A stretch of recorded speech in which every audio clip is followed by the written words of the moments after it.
Alright, we're finally back with our stream here on Fireside Battles. I, Reaper, your tournament organizer and sometimes host, have returned to you, joining Faust as Ambari had to go and have dinner with his girlfriend or something lame like that. Yeah, exactly. What's up with that? But you got Reaper and I here. That feel when no GF. That feel when get to cast more Hearthstone. Here we are. That feel when our lives are much better. Wait. Much better than Ambari. So we have Kumet versus Pineapples here. Looks like a little Druid on Hunter action. This looks like one of those mid-range hunters I hear tell about. So yeah, not gonna. If this is a Wall of Taunt sort of Rampy Druid, it's kind of hard to tell. Lots of legendaries in that hand actually, or a couple legendaries. He looks very mid-range to me, Reaper, and he does have Harrison Jones, which could put in work. But this is actually an okay matchup for the mid-range hunter. I think it's fairly even. You know, mid-range hunter has been kind of a dog on the ladder lately, just because it's had to play against face hunter. But I still think it's a very good tournament deck, because like if you literally just don't play, you know, against face hunter, you really have a lot of good matchups. All right, so. There's really no great answer to this Druid of the Claw immediately, and I guess that's Druid of the Claw's job. But he'll get through it, and what a draw off of the web spinner. He gets his beast. He does. You know, not a great card to put in your deck, but definitely a great card to get off of your web spinner. Oh my! And bad RNG on the beast into sick RNG on the Huffer gives him the super clean clear on the Druid of the Claw. Squeaky clean, one might say. Squeaky clean, indeed. I don't know about you, Ambari, but whenever I get the beast off my web spinner, a lot of times it just sits in my hand, and a lot of times if I do play it, I end up getting blown out. Yeah, it's one of those things where on turn 6 you'd rather play the Savannah, just because it's actually a better card. Yeah, every time. Maybe... Okay, so he's going to be popping down that Sludge Belcher pretty soon, I imagine. Maybe if that Sludge Belcher survives till turn 7, that might be a good time to play the Beast, assuming he doesn't draw a better card. But yeah, who knows? If you're both in top deck mode, the Beast can really be insane. Like, if there's not an answer to it, it's very good. But, like, if it gets BGH'd, you feel real bad. Then again, a BGH target off of a web spinner, again, not too terrible. Right. But yeah, I wouldn't be too surprised to see Belcher here. I think he's going to trade into the Ghost and play Belcher. But he might, maybe he'll Animal Companion Hero Power. Snap trading into the Shade, though. There we are. Sludge Belcher comes out. I like that. No real great way to clear it, because the swipe is going to lose some value there. He could just silence it, though. He could. And this is a line that kind of comes up a lot. Is opponent has a Shredder. Belcher is really just like one of the best answers to Shredder, because you don't get an easy kill on it, and then, you know, you have something at least to block the token. Savage Roar, so half of the combo is assembled. And no attack there, which is a little unorthodox maybe, but he might be anticipating playing a very nice Swipe Arena in the following turn. Yeah, if the Belcher goes into either of these targets, he will make a great swipe. Then we'll just run the whoever survives into the little sludge guy that lives. Right. I think he's going to clear this Drake, though. I think he probably wants to play Savannah High main, just to avoid getting blown out, clear the Drake. And I think this is the best line. Makes sense. With that Drake on the board, makes it a lot easier for a swipe to kill the Savannah babies. It does, which would be I imagine the Savannah will get silenced over the Belcher in this case. Definitely. I think something like Silence, and then you could even Hero Power the Sludge Belcher, and then just kill a token with your Shredder. That seems pretty good to me. But there's a lot of options. I'm glad he's considering this turn, because this is going to be a pretty critical turn. Lots of different plays you can make. He could even play the Sylvanas and just clear the big Sludge Daddy. But then he's, you know, taking, 7 damage to the face next turn, assuming that Pineapples doesn't want to clear, and I don't know that he would. Yeah, he's taking a lot. It's a bit of a risky play at this juncture, I think, but it's possibly something that he could consider. You have to deal with high main very quickly, or it can easily just kill you. And so, like, the fact that he's even taking 6 off of it this turn is A little loose, and what a nice curve by Oh, look at that. Right on time. Dr. Boom is ready. I'm getting the feeling we might be seeing the turn 9 Beast into Animal Companion at this rate with the curve that we have laying out. Yeah, that's definitely possible. This really could not have gone better for the mid-range hunter, at least since we've joined the game. He got the best Animal Companion he could have hoped for. I mean, not the coolest beast, but I mean, his curve is just off the hook. Savannah Highmane into Dr. Boom into Ragnaros. So I expect we'll see a swipe this turn, most likely. I mean, it'll clear up most of the board. Then we got some boom bots flying around, but who knows what that's going to give you. Yeah, what's the plan? He could swipe the Dr. Boom and Wrath it. He could. I'm thinking he could maybe run the Shredder into Dr. Boom, swipe it, and then Wrath draw a card off the Highmane, which very probably results in whatever pops out of the Shredder dying, but I think that's okay here. Can't be too greedy in a situation like this when you're staring down the barrel of a loaded gun. True. What song is that from? Oh my goodness. That could not have been a better draw. Did you see that? No, that was the nut. Oh my gosh. He got the bluegill with charge. When he... Oh my goodness. I think if I was Pineapples, I'd be a little salty about now. Yeah, I would be. I think you're right. That was actually probably the best card you could have gotten. That was insane. And he gets to keep the Wrath now, which is like, I mean, against like Hunter, it's always a good card. So like, that's nice. There we go. We got 8 damage to the face. Yes, we do. He even got to gain a life. And no BGH. Mind control tech. That's not going to do much for you now. Nope, not doing it. Maybe a turn ago. So he's going to have to do work to not die here. He got lucky with that Shredder. Oh, are we going to hope for the Steel Reno? He probably wants it. Probably wants the Steel Reno Cappuccino. I have no time for games. Let's think. And then now he probably just has to hero power gain a life at this point. So where are we? What pops out of this Animal Companion is going to be a very big deal here. Possibly a game. Oh, Eagle Horn Bow could also do it as well if the Ragnaros just goes face. He could. Yep. Absolutely. So it does look like it's going to come down to Rag RNG. Animal Companion. Oh, that doesn't do much for you. Nope, that's pretty dead. But Bow. Hero power, probably. I think maybe. Yeah, actually, you have to hero power because you want it to be lethal if you hit. Alright, Rag. Where are you going? Oh, and what does he steal? The RNG is not on his side today. What do you even do? Yep, you won the first coin flip. Winning 2 coin flips in a row, Reaper. That's asking too much. That may be. A lot of RNG in this game so far. This game in particular. Hey, in Hearthstone all around, there's a lot of RNG, and you know what? It makes the game more fun. Sometimes there can be upsets because of it. But we have seen some of them.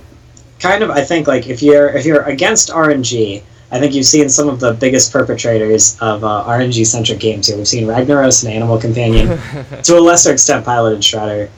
But this game is still actually now become quite open. I think you certainly don't hate being the hunter here. You have a lot of ways to just kill your opponent, but Belcher. You have some choices to make now. I think I'd like to see Saigai come down here because I think the freezing trap is going to be very good for you. And I do like the Belcher here. I think it's kind of necessary, so you're not just dead to combo. Best target in A. Yeah, that was the best result for the Druid here. And if Druid has Silence, Savage, Roar. Is that enough? We have 10, 12, and then we have 2, 4, 6, 8. It'd be 20 damage. He would be 1 off. But he can hero power as well? Yeah, so that's game. That is game if he sees it. Can he math? Do it, Too Wet. Do the math. Do the math. Do the math. Numbers flying. If he misses this Reaper, I'm gonna have a Breaking Bad moment. I'm gonna write ridiculous. Apply yourself all over his Hearthstone game. It looks like he has done the math. Good for you. Wait, did he attack without hero powering? No, he didn't. Okay, he did the math, and he has seen that he is about to make Pineapples the saltiest mid-range hunter of all time. He does. He pretty much had the nuttiest, but we saw a little bit of good fortune on both sides there. Absolutely. There we go. I believe that was the first game. Yes, that was the first game. Going Nice. to 2 wet. Very well played. Very good math skills. Very good. I like the chemistry. Your public school education or private school, I don't know where he went. Your education has not failed you? He might have gone to Harvard, Reaper. We don't know. Oh, we don't even know. He might have been He could- homeschooled. He might have been homeschooled. Maybe he didn't go to school. Maybe he didn't. Maybe he's just like some kind of like child prodigy. Like a savant. Yeah, some kind of Hearthstone savant. Incredible. Would be. That's like, isn't that like a weird thing? Like, you know, as more like stuff comes out, like, you know how there's like people who are like savants on like the piano, for example. Well, at one point there weren't pianos, you know? Right. So like that guy just might have never been a savant. He might have just been like some guy who couldn't do anything. But now we have every time a new thing comes out, you enable more savants. Think about that. So really, Hearthstone is just making the world a better place. Well, that's true in several ways, but absolutely yes. Absolutely, yes. Have you had the opportunity to check out Heroes of the Storm yet? I have. I've played a decent amount of Heroes of the Storm, yeah. Yeah, I actually got it back in alpha. I didn't start playing until maybe a month ago, really, and it's really fun. Nice. Yeah, I played it a ton actually in January. Like I barely laddered when the open, quote unquote, open beta first started, and then I've been playing more Hearthstone lately. But my Blizzard waifu came out in the last patch, so I played a couple games. I wanted to You're try a it. dirty Sylvanas picker. Well, I mean, Jaina is way up there, and like Jaina's kawaii, you know, but Sylvanas, I don't know. She's just got that certain je ne sais quoi. I got you. Well, Sylvanas. Sylvanas is the moe character of the Blizzard world. I don't think anyone would argue with me on this one. Hey, Sylvanas is a very, very interesting character too, and I mean she has her kind of her copies in the other MOBAs as well. You have like Ashe and Drow Ranger in Dota and League of Legends who are based off Sylvanas vaguely. Yeah. I have not actually tried it yet. I got a bunch of gold because you know the patch changes, but I don't know. Maybe you'll hook me, Reaper. Maybe I'll go and spend gold on her after this because I'm a big fan of both Ashe and Drow Ranger. Well, starting season 2 of Fireside Battles, we're looking at getting into a little bit of Heroes of the Storm action, so maybe that'll get you interested as well. Are you a librarian, Reaper? Because that was a masterful segue. That was a masterful segue. I'm not a librarian, but I do live in South Florida where we have Segway rental shops on every street corner. Okay. So you're quite familiar with the segues. I've never actually seen a segue in a library, but that's just as well. Yeah, We I don't don't see think 'em I've up ever here seen a enough. Segway in a library either. Yeah. But back to Hearthstone, we did see the Zombie Chow come down turn 1. What a great card to play turn 1, unfortunately countered by the Rockbiter weapon. It was. Although, you know, big commitment from the shaman, because, like, that's a lot of bursts that you're giving up later. But, I mean, it's very important to kill that zombie chow if you want to put in any sort of early aggression. Yeah, it just depends on what kind of shaman you're running, and he does have the Haunted Creeper into Harvest Golem, so his early game is not bad so far. I'm going to make a prediction, Reaper. I think the odds are very high that he's Bloodless Shaman, and my reason for thinking that is that the fact that he's playing both Bolt and Crackle. And you're token kind of creatures? And tokens, right. You're kind of playing similar cards to mid-range Shaman, but like you're giving up some of your late game, like you don't usually play Neptulon or Alakir, for a bit more bursty aggression. Because you're really all about that burst, about that burst. Oh my when you're playing this gosh. deck. I am so glad that song is off the radio. I'm personally more about that treble, anyway. Yeah. We got the Silence coming down on Harvest Golem. I guess 2 wet deciding that he's a little too scared to face all of these token minions early game. Yeah, not a bad silence. I wouldn't guess- be too surprised to just see the Mana Tide come down here. Think. He does have the ability to clear it, but you don't have as many ways to protect your Mana Tide in this deck. So maybe even like Crackle, Coin, Mana Tide could be cool. He could just Lightning Bolt and pop the Creeper as well. Yeah, I like that better, actually, because then you save the coin, and you don't have to burn Crackle. Oh, looks like he's just going to go with the Ezreal Drake, get the body. Still draws a card, so not bad. Right. Oh, and there's the low tab. The Lotub. 1 damage off later before my opponent played the Lotub. Oh my goodness. Yeah, I don't know. Mana Tide, you're probably not going to have a better turn to play Mana Tide, but at the same time, this does put on a lot more pressure. So I think you want to be in the driver's seat if you're the shaman at this point. So I don't hate the. You're kind of eschewing the Mammothide totem for the rest of the game, but I don't hate that given the circumstances. Because I think we're going to see him quickly slam that Lotta that he drew, and then start looking at lethal chances because he has a lot of burn damage in his hand. He does indeed, but yes, slam the Lotheb. The mind control tech though. What's he gonna get? Oh, he gets the best target too. All the RNG in this game is make me sad. It really is. This Too Wet has proven himself to be an RNG-ness in these couple games. He's a math major. He's an RNG god. What else do you need? He knows how to win Hearthstone. He does. This is BlizzCon material right here. He's not the only one who's Too Wet in Bari. Oh my, he's putting on quite a show. Now, just to remind you, I am Reaper. I'm sorry, Reaper. I called you. You've been with Mbari. You've been with Mbari all day. I know. I've got his name stuck in my head, but I'm gonna make a point of addressing you properly, Reaper. All right, there we go. The least we can do. All right. And then we've got okay. So he has to bolt to kill his own guy, which is not a good feeling. And then we see the Shredder come down. So. That mind control tech was real bad beats. Like 50% chance, on point. Like it does nothing, and like 25% chance he takes the golem, it's fine. But stealing that Drake is that was sick. You don't even see mind control tech that often these days. I've seen him tech a little bit more recently, I guess. But you're definitely right. He's not like in every deck. Like BG8 seems to be. Although it doesn't look like Too Wet is running BG8s. We didn't see him last game. Lower Walker Cho. Lower Walker Cho, so... and the BM comes out. I'm starting to like Too Wet. Oh man, he's a silly Billy. So the proper thing to do in this instance would be to fill your opponent's hand with spells. Right, absolutely. I'd be surprised if we don't see a Lotheb come down here. Although it's a little bit redundant with the Lower Walker Cho. Yeah, Lower Walker Cho, literally 2-mana Lotheb. Yeah, please nerf. Yeah, right. All it doesn't do is hit for 5 every turn.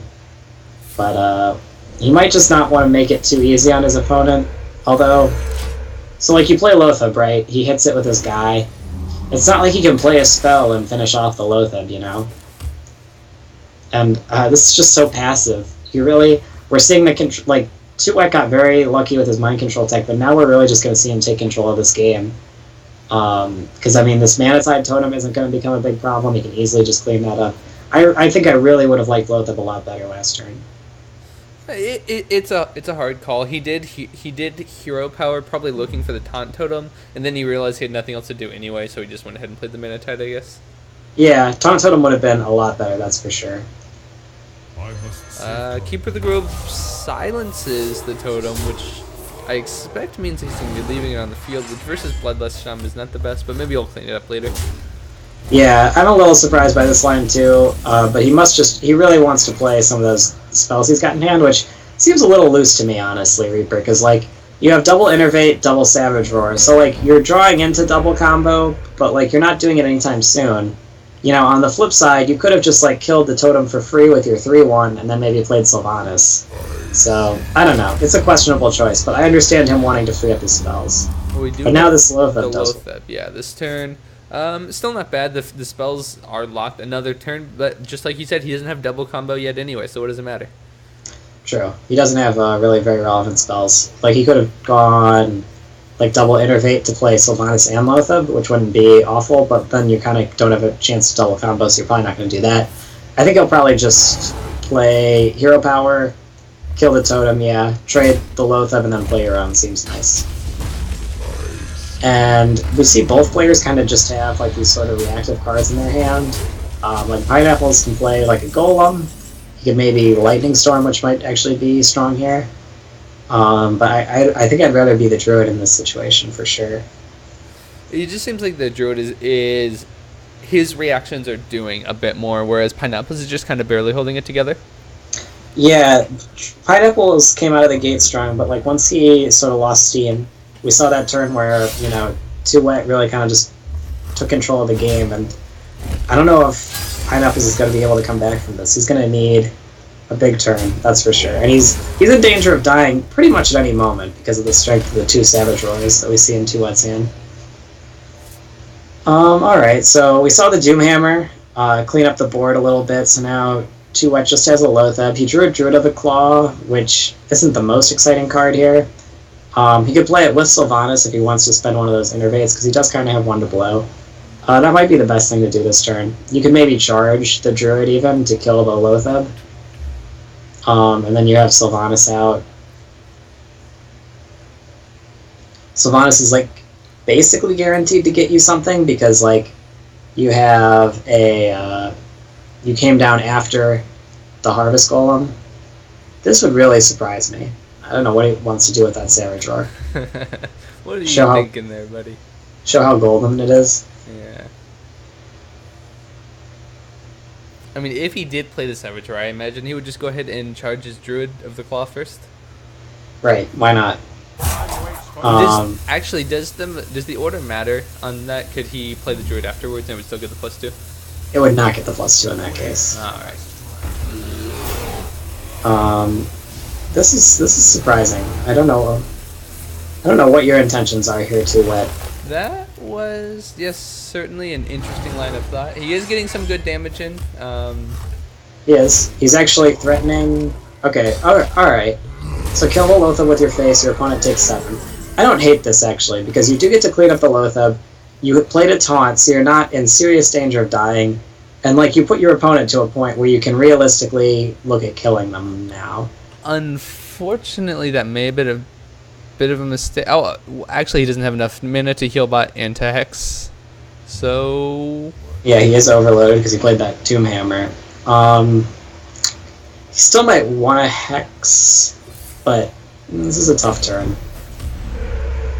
Spell power, oh baby. So now you have a very good chance of killing this Loatheb. How lucky is he, though? Lucky enough, yep. So there we go, clears the board up. Yep, very clean clear. And, upset about that. Right. So... And unfortunately, he's out of combo range now because the double combo was played. He would have been in double combo range, I believe, even if there had been no combo last turn. Yes, I do believe you're right. And now he does have a strong turn. He can easily just play, like, Sylvanas Shredder. But we've kind of seen Pineapples put himself in a good position again. 2-Wet was pretty fortunate to see that live Shredder draw here. Very nice on curve draw. Oh, we have the silence come out immediately, though. I imagine he's gonna silence the Sylvanas, probably. Yes. I think you kind of must at this point. And then Lightning Storm, perhaps.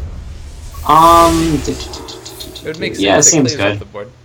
Yeah, it does. I like it. Yeah, that was... you have to do it that way. Otherwise you're... Like, it's tempting to want to silence there, but... You might as well. You can easily kill this minion with your Doomhammer. So... Unfortunately, he has to hit it twice. Oh, he decides to let the minion live. Yeah, he shouldn't be punished for it, honestly. No, he really can't. He's at such a healthy life total because he played that shielded mini-bot. Let him have the 2-3. The fact that you get to put him to 7, threatening 4, at least. You're threatening lethal, you know, your opponent has to have something now. And right now, 2-Wet doesn't. He's just gonna he's gonna die. Does not actually have a way out of this.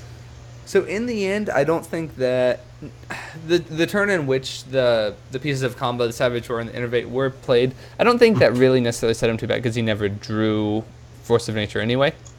That's true, but I wonder if he had that Sylvanas a turn earlier, if that could have made a difference. Because you at least could have denied the Harvest Golem, and you maybe could have even done more than that. That is quite possible. So a little bit, you know, from one perspective you might say misplay, from another perspective if he had drawn Force of Nature he might have won. So who knows?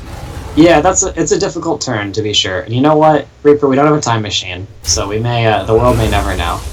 And actually, that does keep him off of lethal here. So good play. Gets to clean up the board. He's going to be 1 damage off lethal. He's going to be in Forcing mode unless he draws something here. Oh, that's something. Flame Tongue Totem, and I think that gives you more than 1 damage, if my math is correct. Your math is spot on, Reaper. And luckily for us, Pineapples can math and realizes it. Yeah, pretty easy math there. And that ties up the series 1-1. Some great games so far. Some interesting things happening. Some interesting RNG. Just throwing everything around.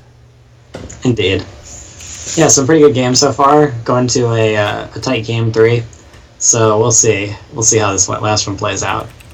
We don't know what decks the players have at this point, but we may just see... we may see Shaman get run back. Depending. I mean, if he was willing to play it that game, he's probably willing to play it again. It's a relatively safe pick.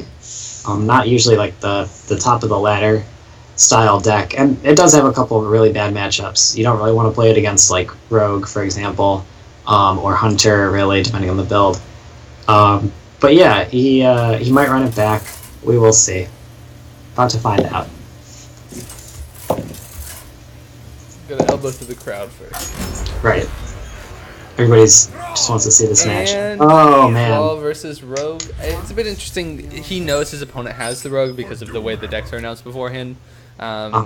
So probably not a great idea to have picked Shaman again. But maybe he didn't think his Rogue would be the next pick for his opponent. Yeah, maybe his other deck was a bad choice also.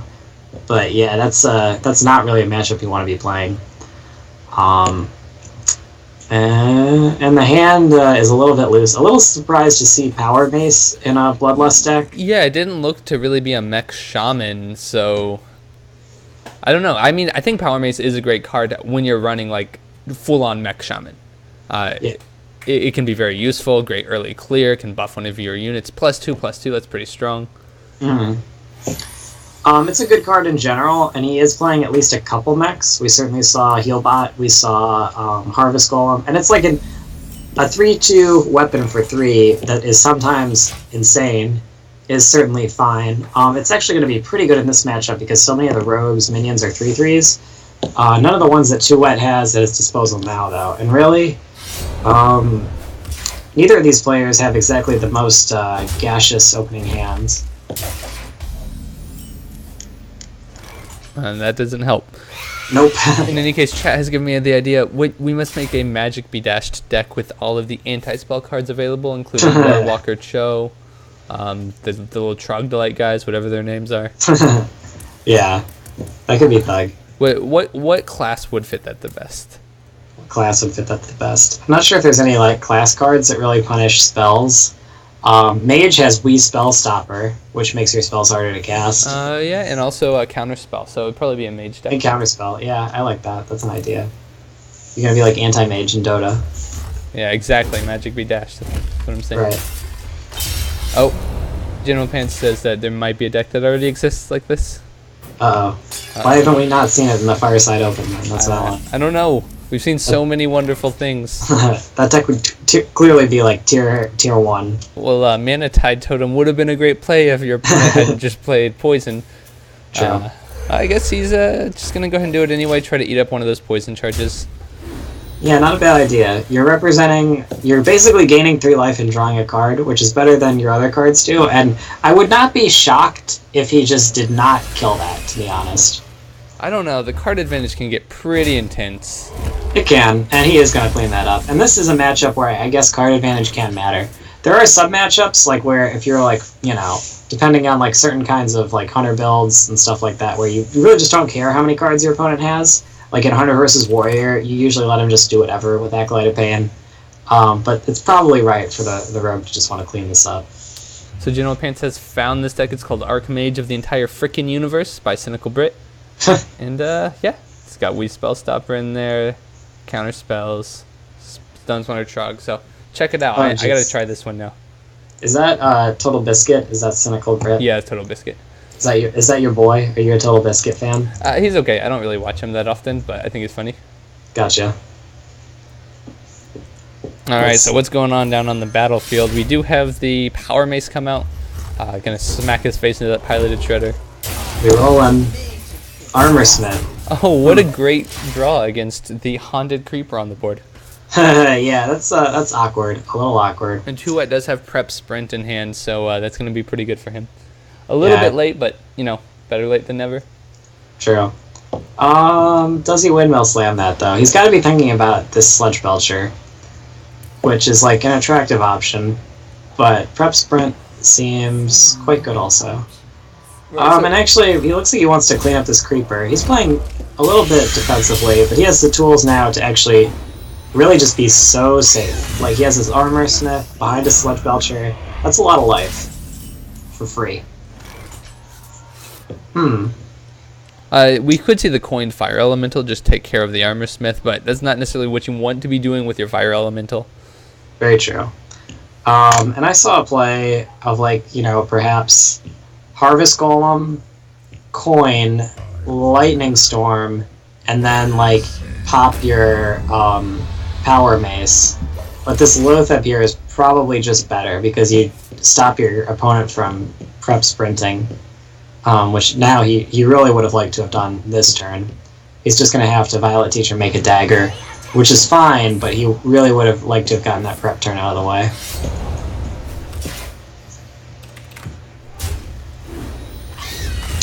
And he's going to be making a lot of 1/1s though next turn when he does prep sprint. This is very true. Now, is Pineapple's going to go ahead and play the Lightning Storm now once the Sledge pops out? Because it could be a bit of a mistake once all the Violet babies come popping out. The only thing that's unfortunate about that is it really makes your curve not pretty. You're not going to be able to Dr. Boom next turn. You're going to be overloaded too, so you actually won't be able to play any of your nice drops. Like, you won't be able to play Lightning Elemental, nor would you be able to play Sylvanas. Well, he could point out the Fire Elemental. Or the Sylvanas. He can't point out, yeah, that's true. That's okay. Yes, I mean, actually looking at it this way, this is going to be nice. Because now he gets to play, yeah, that was good rolls on the Lightning Storm. He might not have actually needed good rolls, but this is a good result. He gets to proc his Power Mace on the Golem, which is pretty much exactly what you want. And like you said, he does have the option to follow up with either Sylvanas or Lightning Elemental. It's going to be a toss-up on what he wants to do. But I think the Rogue, it's really unfortunate he missed out on that turn of prep sprinting, because he probably wants to spend his turn just playing Dr. Boom now. Yeah, now it's too late to prep sprint. And this is one of those problems where when you don't draw prep or sprint till too late in the game, and you're like, well, there's not really a good time to do it anymore because I'm fighting for my life. Right. But I think he's going to go ahead and do it anyway, it looks like. It does. And that's just so dangerous, because you want to do it on like an empty board, and this board is anything but empty. Your opponent's threatening 9. He's going to play something strong next turn. So yeah, Dr. Boom, gotta do it. And now what? Like, we talked about Coin, Fire Elemental, which I still like. Maybe run the Harvest Golem into it just to get rid of the 7/7 and then ignore the Boom Bots for now. I think that's the play. Like, you could play Sylvanas with the Coin and, like, just try and be the best. But, like, you can't always be the best. And if it doesn't work out, it's really going to be very unpleasant. And at the same time, your opponent has, 7, 8, 9 damage on the board. If he does have a Flurry and Oil, I think that's actually lethal next turn anyway. Yeah, it's a ton of damage, that's for sure. And I don't know about this. He wants to kill the Dr. Boom with Burn. He was really hoping he rolled the Spell Power Totem there, but I don't really like this. You could have done basically the same thing by playing Fire Elemental. You could have done the exact same thing, and A, you wouldn't be overloaded.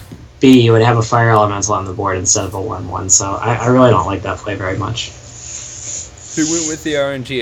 It's been pretty good to him so far. Oh no, wait, this is Pineapples. It's been pretty bad to him so far. Yeah, so RNG is a cruel Mistress Reaper. And let's see if that... I really thought Pineapples was in a commanding position, but we'll see if this gives, like, 2 Wet a nice opportunity to get back in this game. And I think we're going to probably see Teacher prep sprint now. Be shocked to see anything else. I'm ready to learn. And he can do this. He's at 29 life. No real danger of dying to anything. And, like, the reactive cards... It would have just been so much better if he had played a big guy, because now he's got, like, 3 big guys. And he can only play 1, and some of them are bad. And this sap is going to be pretty sick also. So his opponent's just going to have actually no board. And I think we just saw 2 Wet, just like in the course of 2 turns, maybe win the game. He certainly turned things around in a huge way. He's only used 1 Lightning Storm, so one of those would be pretty nice. Has he only used 1? I believe so, because the other one was last game. Oh yeah, you're right.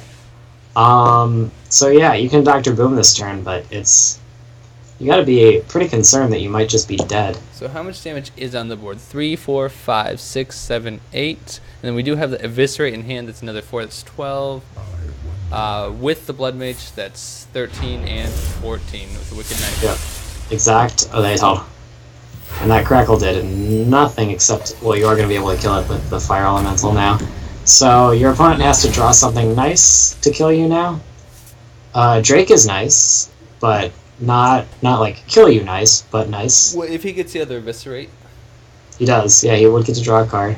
So he's probably looking over his options. You can't rule out sprinting, but I think I would just like to see a Drake come down here. Seems like Tuet agrees with you.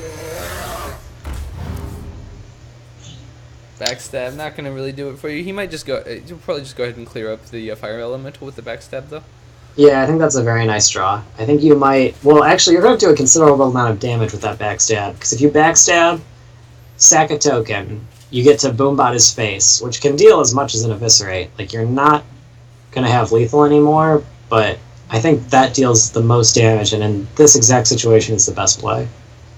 Because I think you actually could have lethal. If you, so you backstab, and then you're dealing 3, 4, and then up to 4 from that, and then 6 from Eviscerate. I mean, this is fine too. But I think the bomb was a little better. Because, I mean, at this point, they basically do the same thing. Like, your bomb, I think bomb going to face is better than most of the other things you get out of the bomb. I think you're kind of done now. You don't really want to play any of these other cards yet.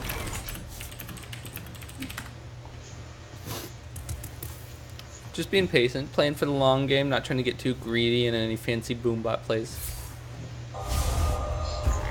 Did the Hex come out?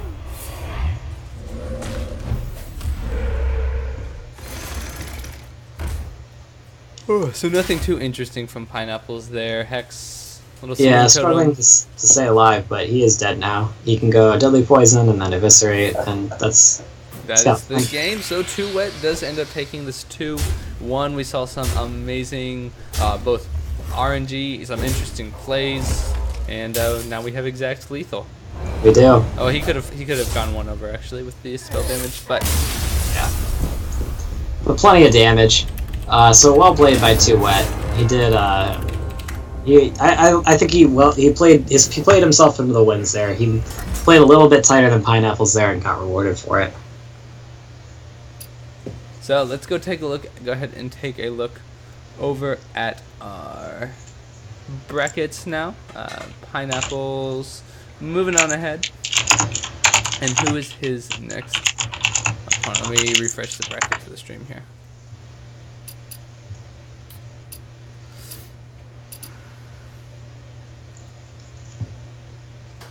Looks like he will be facing Dom Dust.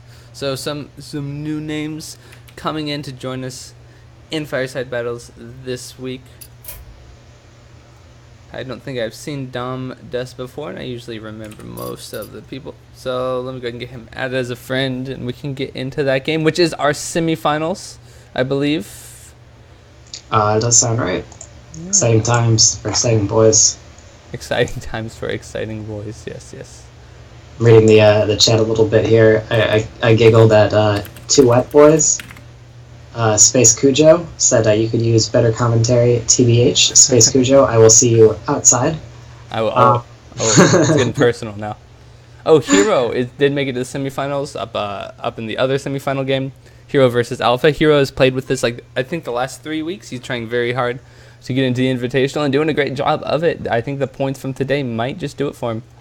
Yeah, Hero's cool. I played him on Monday, and he kept me on his friends list. I got to talk to him a little bit. He's a cool guy, nice guy, very mannered. So I'd like to see him do well. He's high legend right now, isn't he? What rank is Hero? Let's see. Do I still have him? He is 1700 right now. So not exactly high legend per se. Well, he could have been number 1 yesterday in the last 3 games, so you never know. That's true. Number 1700 in your friends list. Number 1 in our hearts. To Shane Falco. Alright, let's see here. If you get, I shouldn't say if. when you become like the premier Twitch channel, I really think we need like a Shane Falco subscriber emote. If that could happen, that would really warm my heart. I'm gonna have to Google who this person is. Gonna be honest. And other parts of me as well. Shane Falco, the replacement. Oh, okay. So Keanu Reeves football movie. Keanu Reeves football movie. Pretty much like the premier football movie. Yeah. If you ask like, you know, high level like football people, like if you were to ask like Jaws or like, you know, like John Madden, like what's the premier football movie? Pretty much they're all going to tell you the 2000 classic The Replacements. Or they're a bleed, one or the other. Ah. So that's how it is. I am not a connoisseur of sports films, so thank you for schooling me there. You're welcome. Roger Ebert apparently gave it the film 2 out of 4 stars, just confirming in the hearts and minds of everyone that he was secretly, in his private life, a plebe. Oh, okay. Let's see. Who else is in the bracket? Let's take a look at this real quick. So we have Dom Dust versus 2 Wet, and then the other semifinal game right now, Alpha versus Hero.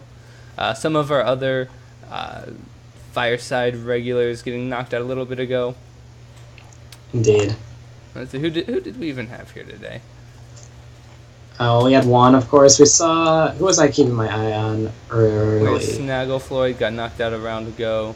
Yeah, Snaggle Floyd. Chicken got knocked out a couple of rounds ago. I think Chicken is already confirmed top 16, however. So sick. So sick.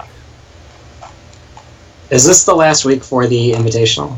Yes, we will have the skirmishes during the week, and those will be the last chances to earn any ladder points. So if anyone is interested in doing the ladder, you still have 2 opportunities. You can check out firesidebattles.com for more info on those. We're hosting them through Sky.io, who is sponsoring us now. Actually, I should probably get a picture on the screen for them. But in any case, Sky.io, nice. Great new tournament platform. Really cool guys running it. Yeah, I've had the chance to check that website out a little bit. It's very cool. I like some of the features that it has. I like its aesthetics. I think it's very pleasing to the eye. And yeah, it's very cool. Very cool that they're sponsoring the tournaments. So good stuff all around. Someday we will get another game to watch. Someday maybe. Some music in here. Are you do you how much of an internet guy are you, Reaper? Where do you go on the internet when you're not busy playing video games? Usually I'm busy playing video games, but other than that, I usually either watch Twitch or browse Reddit for Dota, Heroes of the Storm, stuff like that. Gotcha. Why? Were you about to drop some dank memes on me? Yeah, I was actually kind of just wondering if you were into dank memes or not, because, like, you know, I am a man of 2 minds, Reaper. Like, I get my bread and water from playing Hearthstone. You know, games are my bread and butter, but I have an artistic side as well, which is why I really appreciate aesthetics and dank memes. So I do spend a decent amount of time browsing for both of those. But do you have a nice collection? Do you have your own Imager album? I have a collection of dank memes. I have a Facebook page which curates dank memes, and I do have like a Tumblr that I browse for dank memes on because, you know, boy, I'm not a fan of the Tumblr platform, but it is, and like if I browse 4chan a lot, so I can't admit to like to going on Tumblr. But like you just got to admit, like if you want OC, sometimes you got to go to Tumblr, especially if you're like looking for dank memes. Makes sense. Let me message our players here and see how far off we are.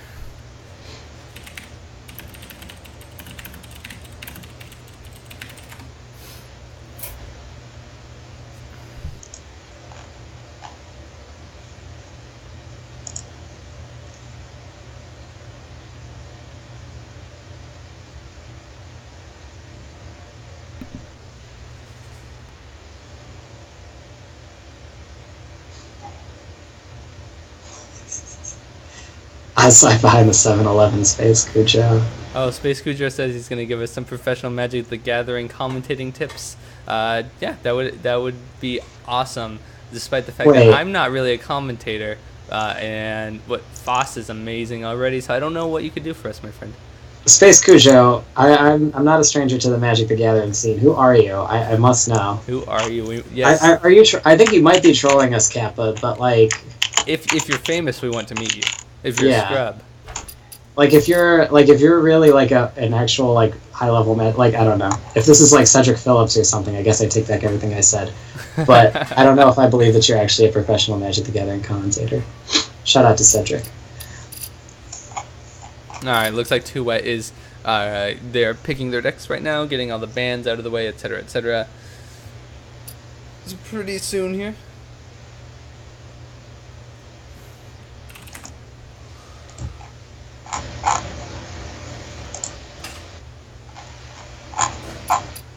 Preparing the Battle of Friend, preparing the Battle of Friend. But coming up in the coming weeks here as we expand Fireside Battles, I will not be joining you guys. I will be setting it up so that we have a couple of admins on staff here. So I will miss you. I'll be checking in throughout the day, but I won't be here consistently anymore. It will be a very sad but also exciting thing because it means that Fireside is growing. And it's really all because of the viewers and because of the amazing people we have working with us. So appreciation there. Absolutely. I will cry a river of nerd tears, Reaper. River of nerd tears. To not see you on the stream. But it is very exciting. It's been cool to see the tournament stream grow so much, even within the last couple of weeks. And yeah, I like that we have like a pretty lively Twitch chat. You know, we've got a good number of viewers. So I'm just glad to see the way this tournament has developed. Absolutely. Space Cujo says that Too Wet is the best girl gamer. I'm not sure I'm going to read into that too much, but he's telling okay. Magic Amy to step aside, so that's pretty nice. Well, the real Magic Amy, please stand up. Wait. Alright, so finally we can load on over into Too Wet versus Domdus.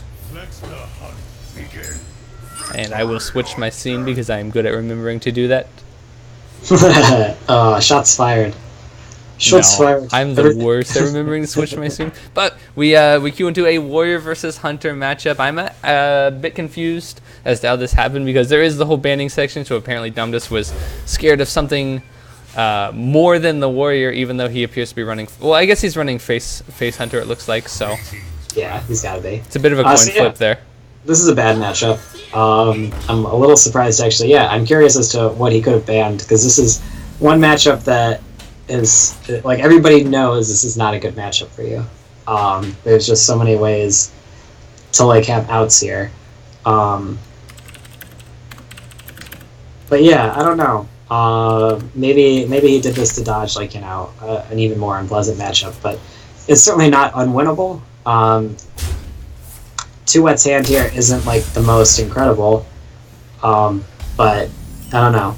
It's going to be an uphill battle. As far as the Warrior versus Face Hunter, I mean, if the Face Hunter does get his good draws, I think he'll just be able to take him 30-0 and basically real fast. Yep. Unstable Ghoul, an interesting card. I actually run it in my Warrior, and I think it does very well versus the Face Hunter matchup anyway. Yeah, it's become a lot more popular lately. It's going to be good right here, actually. Silence is a nice out, though. Very nice out indeed. And so this is going to be a lot of damage.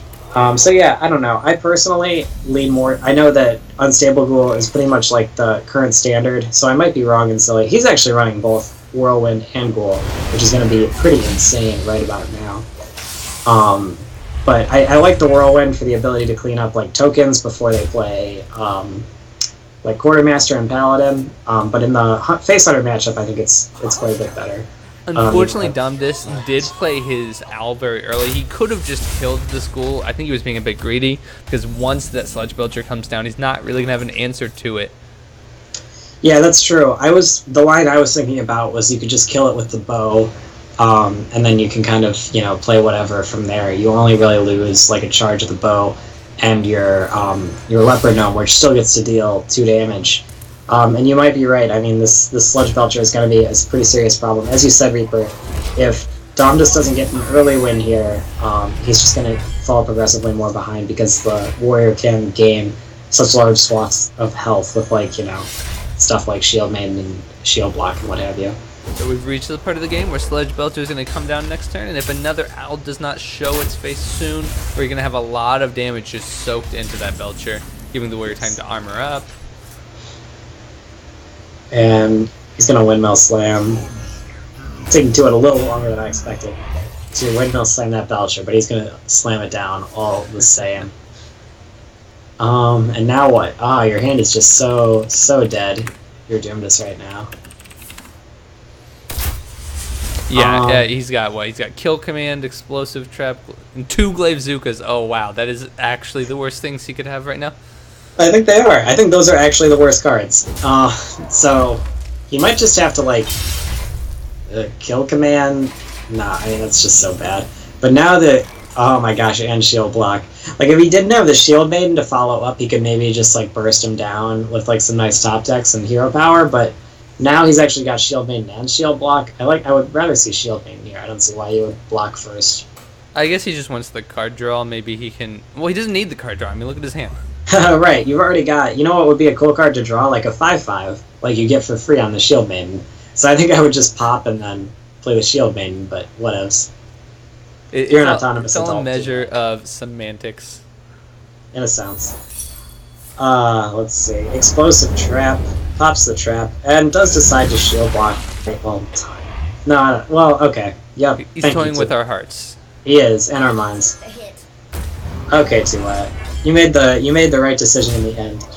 Sometimes you want to see the hero struggle with 2 difficult options, but it's nice when they actually come out with a nice answer. And let's see what he rolls for this animal companion. This is basically his last chance. Hafa.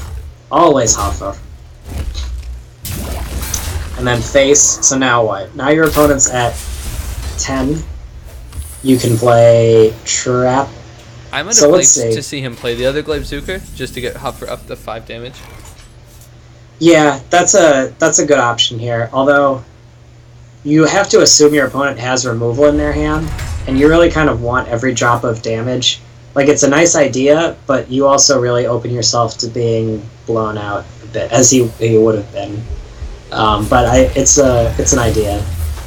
But I mean, his opponent had basically the best cards he could have had anyway. Shield Block, Shield Slam to capitalize, because sometimes your Shield Slams can just be dead because you never have enough armor. Mm-hmm. And then so basically he just gets to go to 15 and kill the guy. But he has dealt with this as it stands, I don't even know if he's going to live long enough to use the entire Glaive Zuka, but you are right. And yeah, I mean, it's probably more or less academic for the warrior at this point. Like, we have to see Thomas get pretty insanely lucky. Here. Yeah, it's a nice draw.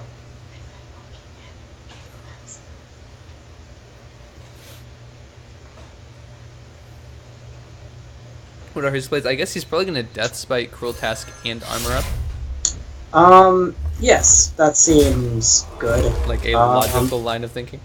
Yeah, absolutely. I was thinking if there was anything else maybe that sounded appealing, but there isn't. Yeah, just hit him in the face. Well, okay. So now I guess, sure, Shield Slam there. I might have just maybe, like, Cruel Taskmaster to kill it instead, but it really doesn't matter. Alright, does Leroy change anything? We have 6, 7, 8, 9, 10? No, 1 off. Wait a minute. He can kill. Oh, he has Kill Command. He can play all his cards. Does he actually have lethal? Oh wait, no. He doesn't have enough to hero power and Kill Command, but he has... Oh wait. No, he has lethal. Oh wow. That's what I was saying. Wow, wowie, wow. The skill has astounded me. Yep. Face Hunter, man. Pretty good deck. Wow. I don't even know what 2-Wet could have done differently there. Did he... he didn't armor up last turn, did he? He did armor up last turn. He would have had to armor up on some previous turn instead of doing something else, but he spent pretty much all of his mana dealing with everything. What if he had done armor... What if he had armored up and used Shield Block instead of playing the Shield Maiden? No, because then another minion would have lived. So I guess there was really nothing to be done. Yeah, it was tough. I mean, I liked his plays all the way through. There wasn't like a turn really where I thought like, oh, you really done goofed.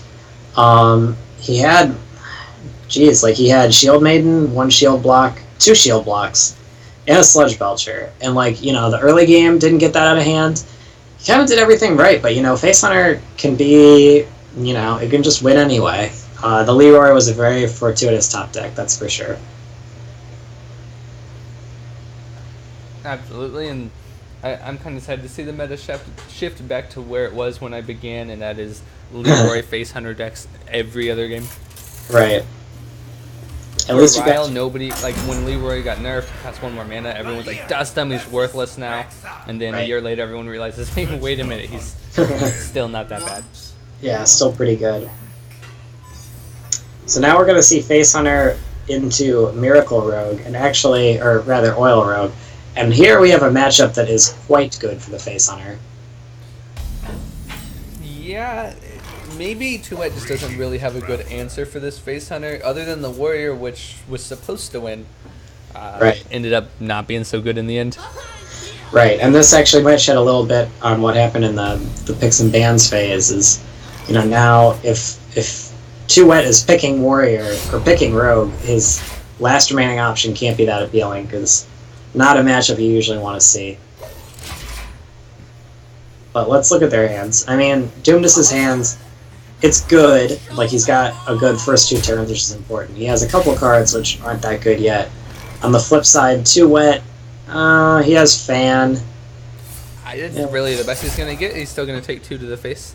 He is. It's not the sickest opening, although that Earthen Ring is going to be nice. He's going to be happy to see that. Expect the explosive trip. Yeah, I don't think Dumdus is running anything but explosive trips. Yeah, that's pretty much all you ever see these days out of Once in a Face while, Hunter. you see like your odd snake trap teched in or something like that. Yeah, that's true. I think Savitz was running that, or no, Forsen actually was running that. No, wait. No, actually it was Savitz in his Hunter deck in the buy game cup just today or yesterday. But pretty uncommon. Probably a meta call on his part. But usually on the ladder you only see explosives. But you are right, you do occasionally see snakes. And I think we'll just see Farseer this turn. Or though, he might opt for the Violet Teacher. Because you're really in no hurry to play Farseer unless you're about to die. I'm not. I mean, I expect him to check the trap first with his face, honestly. I think you should do that. It seems a bit silly because he's just gonna lose all of his tokens. That's true. And his only motivation for that might be like he doesn't have any intention of attacking face in the near future, so he wants to preserve his life total, but I think that might be wrong. And I would have daggered the face there. And now, you know, 2-Wets at 15 on turn 6. Not usually where you would like to be. But he does have, the fact that he did not, well, he could have remade the dagger anyway. Well, he So does get Earthen the heal, he Ring gets to aside. clear, but he's still looking down the barrel of an explosive trap. Fortunately, that's not going to kill any of his minions, but that's 2 damage to be accounted for. Right, and then even though it doesn't kill anything, it actually is almost better that it doesn't kill anything for Doomdis, because he's going to put his opponent at 13, procs the trap, he goes to 11, and then next turn he has Unleash. So that's going to represent 3 damage. If he really wanted to, he could kill his opponent's board. I don't think he's going to really want to. And, like, I mean, that's kind of, looking at his hand, that might be, like, the best card.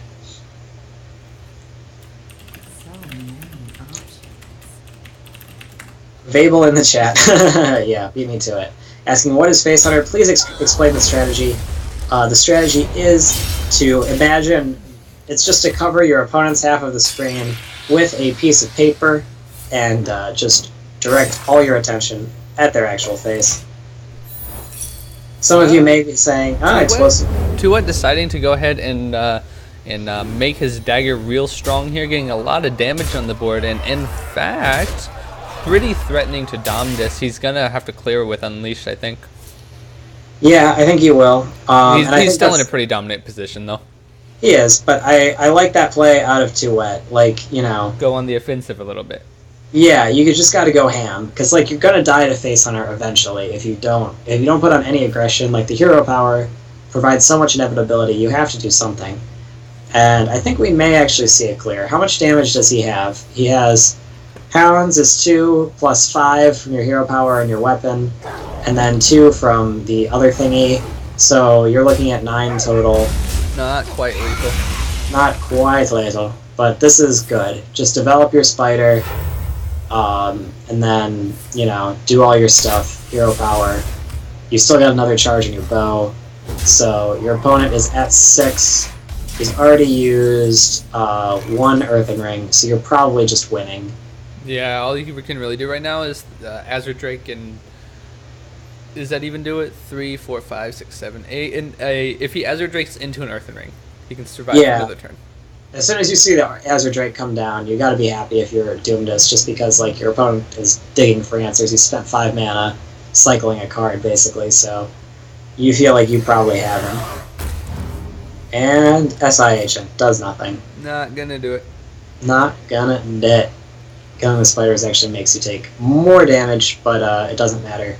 All he needed was 1 point of damage in addition to he needed to find Belcher off the top, before he played the Drake, obviously, to really have any chance of coming back. Other than maybe something nutty like Sprint, Prep, Ivis would actually be 1-off lethal anyway. But yeah, so that'll do it. I guess he could have. I guess that would have been lethal, but I mean the odds of that are pretty astronomical. So scoops him up. Unfortunately, Face Hunter taking it home.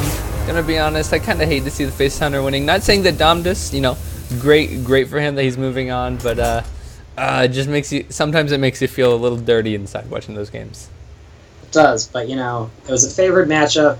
It's when you're playing Face Hunter, you're pretty much banking on sometimes you're going to get countered, sometimes you're going to counter, and he beat the bad matchup, he beat the great matchup. He played Face Hunter effectively. You can play Face Hunter poorly. Some people think it's kind of like a mindless deck, but you do have to make some interesting decisions sometimes. Those 2 games weren't the prime example of this, but he did play correctly and well, so got rewarded. We actually see that Doomdus is actually ranked 34 legend this season, which is pretty impressive. Tis in fact, and it looks like these guys are going to be heading into their best of 5 for all of the bananas. All the bananas. Literally all of the bananas will be theirs. DK, Donkey Kong. DK, Donkey Kong. So, we have got... So it's going to be Doomdus versus... Do we know who won between Hero and Alpha? Hero. Doomdus Hero versus won. Hero. Exciting times, exciting boys. Hero, I believe this is his first time making it to the finals as well, if I'm not mistaken. I think he's gotten into the round of 4 2 times. Nice. Don't quote me on that because I could be wrong. That is cool though. I personally, not to show any favoritism, but I wouldn't mind seeing Hero win here since we got to chat a little bit. I know Hero a little bit better than I don't know Doomdus at all. So, well, let's see if our boy can pull it out. But 2 good players here, obviously.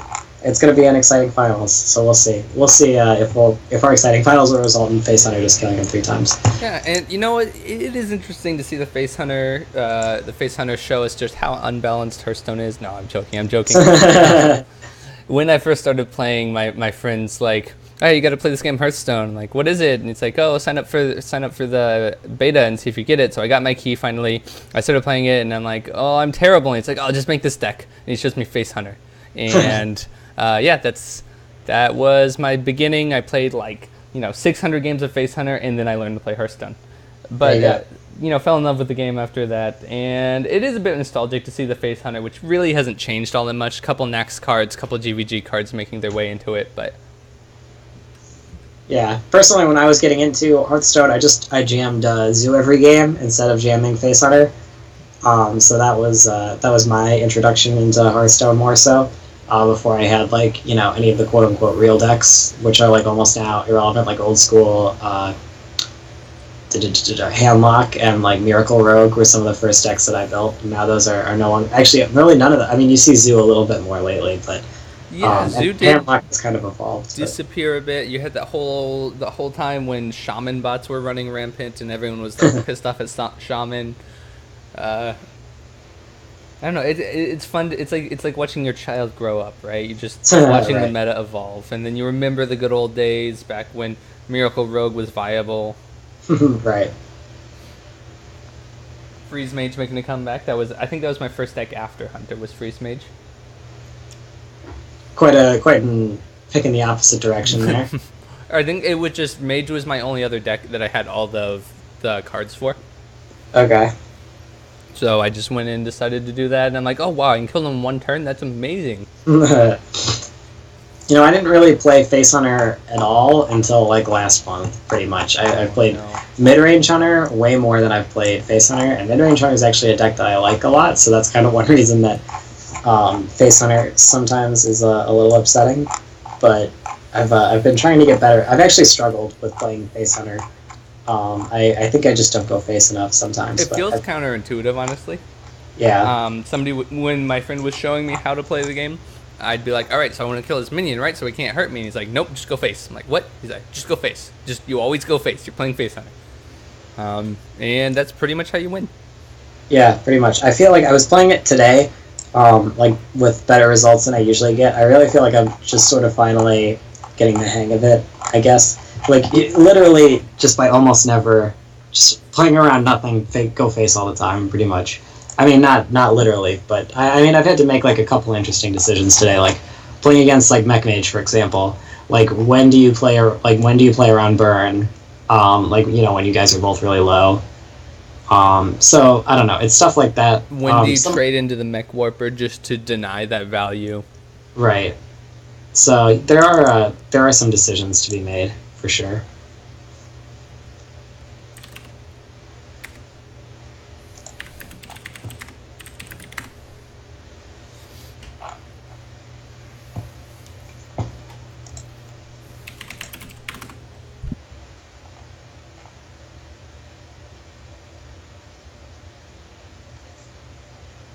Alright, Hero confirming to me that they're just getting ready to start, getting the bans out of the way, making sure there's no additional rules, so I appreciate a little proactiveness on the players' part. So this will be a best of 5, and they will still, you know, just have one ban before the match starts, right? I'm sorry? Yes, they will have one ban before the match starts. We're not running the coup bans in the open any longer, just as we start to get more and more people, just streamlining the process. Right. And I think that's wise, personally. It comes down to one of those things where, like, hey, you know what would be cool, and then you say, you know what would be cool enough times that it becomes so complicated and it's just not cool anymore. Right, exactly. Can't get too convoluted with things when you have this many people. So basically, if we're going to see one deck is going to be banned out, and then, you know, the losing player is going to end up playing all 3 of their decks.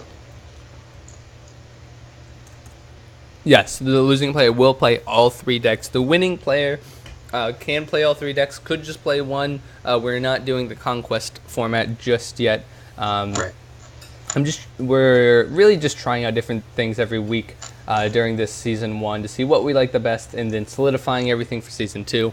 We will be switching over to Battlefy for Season 2. They contacted us the other day, wanted to work with us. So Battlefy, great platform, has a little bit more user interaction than Challenge, and should make it easier on the admins as well as the players to figure out what you're doing and when you're supposed to be doing it. Cool. And yeah, this creates kind of an interesting dynamic because, you know, in the best of 3, you know, you lose a game, you have the choice of, you basically get to not play one of your decks in a series. So if there's a deck you're not particularly comfortable with, you can not play that. If there's a deck with, you know, maybe some kind of rougher matchups, you get to make that choice. But now, you know, you have to play all the decks if you're on the losing side, so you can kind of see this, like, maneuvering a bit more drastically of trying to get yourself into the best matchups possible. And this matchup is going to be Rogue versus Doomdust Druid. So this is a pretty good matchup, relatively even, a lot of burst potential on both sides. The only thing I could see getting in the way is if Doomdust is running Sludge Belchers. I don't know if he is. Things like that really get on the Rogue's nerves. But there is a sap for that one, you know, that single turn burst if needed. Right.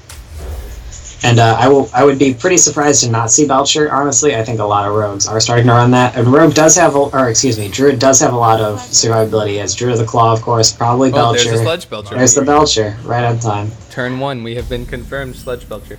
Right, and then of course, Tree of Life, not actual Tree of Life, you know what I'm talking about, Ancient of Lore. can gain you 5 The tree life. that gives you life, The tree which gives life. but not the tree of life. Not the tree of life. Not the tree of knowledge either, but the tree which gives life.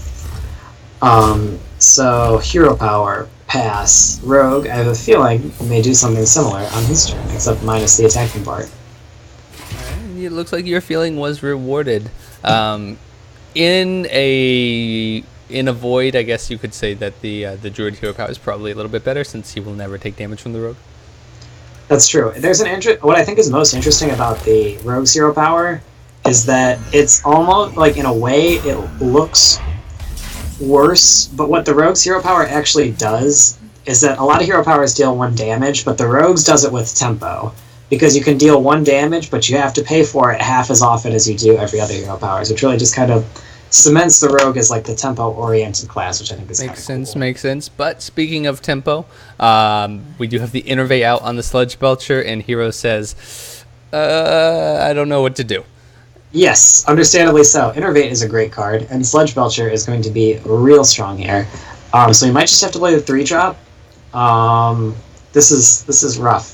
Although, like, fortunately for Hero, he's not looking to get, too attacky too soon. But it's not pleasant. Might see, like, backstab the guy, and then just play your Earthen Ring so that if he attacks into it, you get to kill it.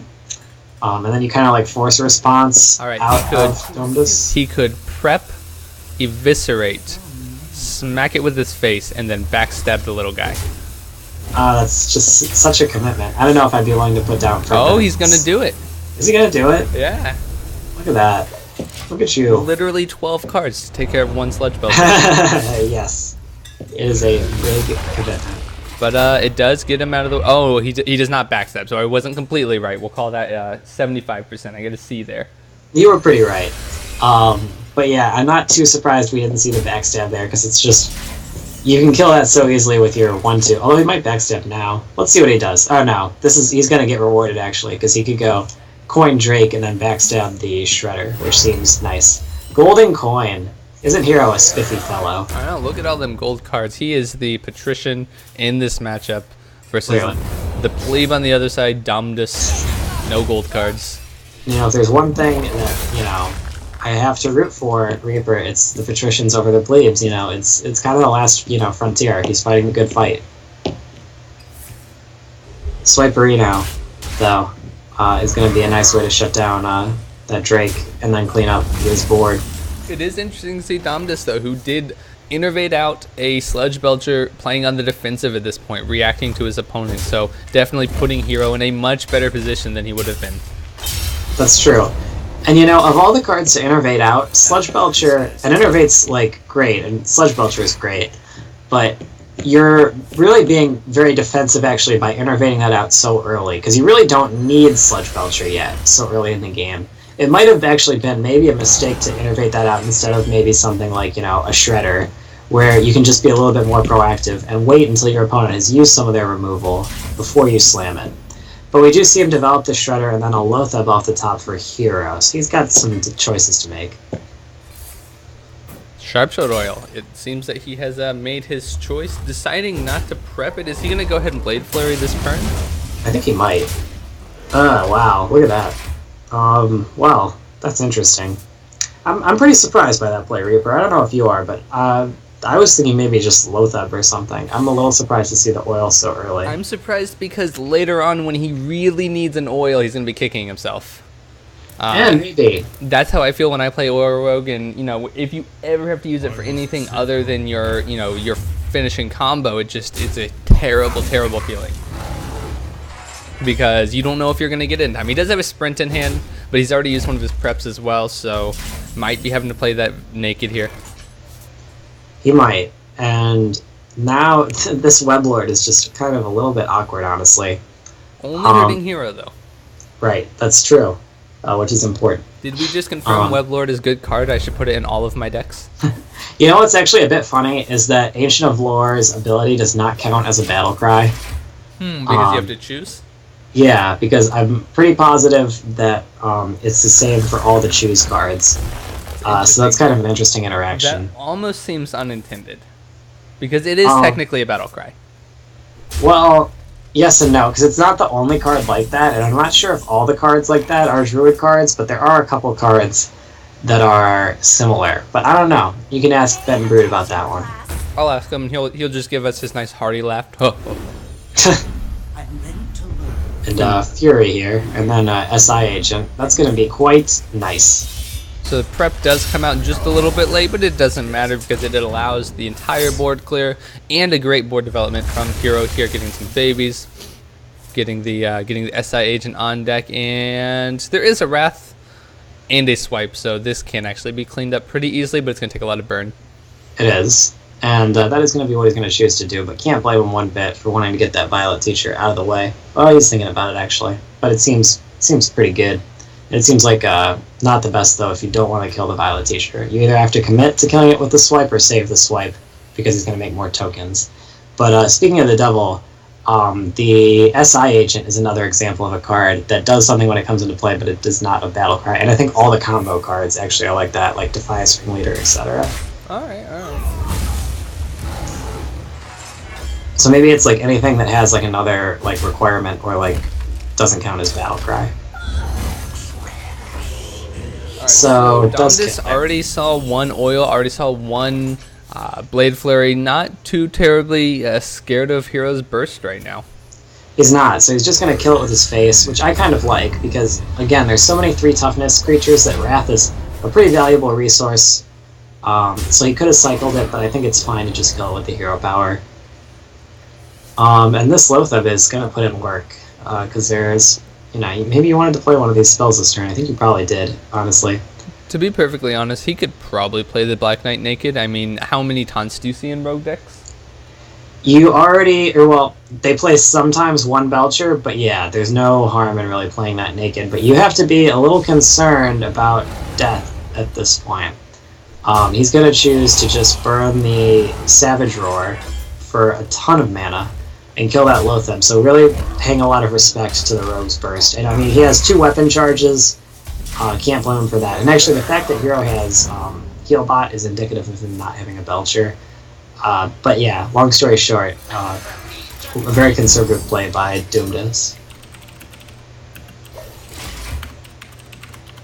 Space Kudra telling us that we have a good stream, to be honest. Keep up the good work. So apparently he was trolling us earlier. Thank you. Thank you, Space we could Kudra. win your hearts and your minds. Indeed. That means a lot.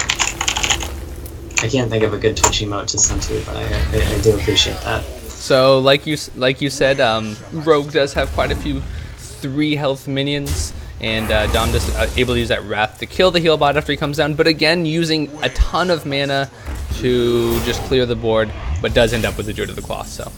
Yeah, that's a good place to be, and like, you know, he's paying a lot of respect to Hero's Burst, but Hero's Burst right now conspicuously lacking.